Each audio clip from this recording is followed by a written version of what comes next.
नुसती माणसं जन्माला येत आहेत, मोठी होत आहेत, मरतायत आणि जात आहेत.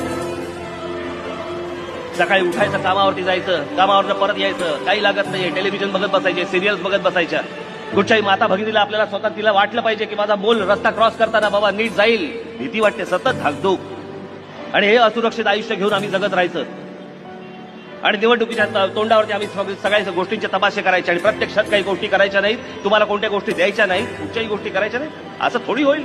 मी जे करतोय हे मनापासून करतोय. ठीक आहे, गेल्या निवडणुकांना अनेक गोष्टींच्या भूलथापांना तुम्ही बळी पडलात, अनेक गोष्टी गेल्या, सोडून द्या. या असल्या एखाद दोन निवडणुकीने मला काही फरक पडत नसतो. शहरं सुधारणं, शहरं चांगली होणं आणि लोकांच्या चेहऱ्यावरती एक समाधान पाहणं ही माझी आवड आहे.